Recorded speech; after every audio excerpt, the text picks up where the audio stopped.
Good afternoon and welcome to Channel 44. I am Mercy Gashegu Sembatia to bring you this afternoon's news in brief live here on Channel 44. I am joined by Livingstone Kawesi for sign language interpretation and translation. Well, we'll go straight into our international news, starting with what's happening in Africa. The U.S. Secretary of State Antony Blinken is due to meet political leaders in a assess the implementation of the peace deal that ended Ethiopia's civil war. He will also discuss humanitarian needs and human rights concerns during meetings with aid workers and civil society groups. The two-year civil war between Ethiopia's federal government and the regional Tigrayan administration is thought to have claimed more than 500,000 lives. Mr. Blinken will then travel to Niger after Ethiopia, where he will discuss the growing jihadist movement across the Sahel region. The Nigeria Railways Corporation says it has begun building overhead bridges and underpasses at all level crossings in the city of Lagos in order to avoid accidents. The head of the railways company is quoted by local media as saying that the construction of barriers at these crossings in the past had not helped. This is because they were being vandalized cautious at level crossings. It comes after a collision between a passenger bus and train last week in Lagos that left 3 people dead. In Malawi, 2 soldiers went missing after their rescue boat was swept away yesterday in the southern Mulanje area. The soldiers were part of a 6-member crew that went to rescue people stranded after Tropical Storm Freddy ripped through the region, according to Minister of Local Government Richard Chimwendo. 2 other soldiers and 1 civilian managed to swim back after the boat malfunctioned on the way to the rescue mission. Mr. Banda said one of the missing soldiers was spotted on a tree and efforts were ongoing to rescue him. Tropical Storm Freddy, a record-breaking storm that burrowed into the landlocked Southeast African nation over the weekend, has left more than 200 people dead. Malawi's commercial hub Blantyre has recorded most of the deaths, including dozens of children. Authorities have delayed school reopening to Friday and declared a state of disaster in 10 southern districts that have been hardest hit by the storm.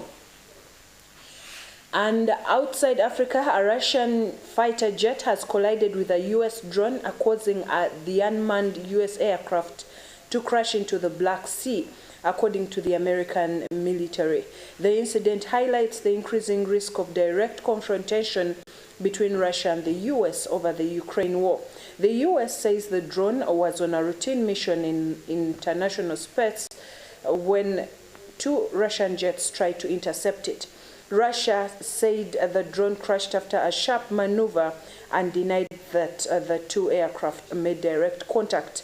The Russian Defense Ministry also said the MQ-9 Reaper drone was flying with its transponders turned off. Transponders are communication devices that allow the aircraft to be tracked.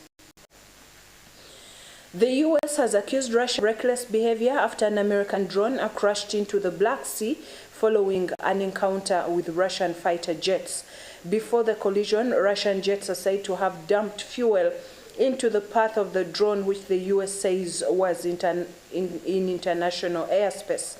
The damaged MQ-9 Reaper drone was brought down by the U.S. after it became unflyable, according to the Pentagon.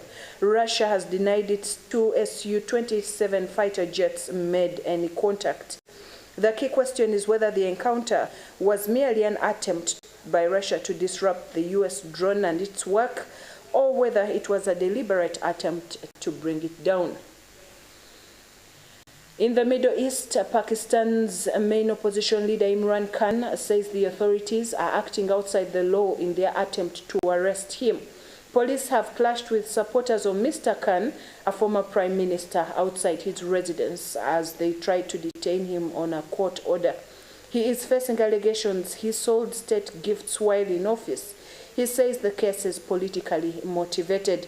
There was a tense situation outside his company in the city of Lahore on Tuesday as police tried to force their way in.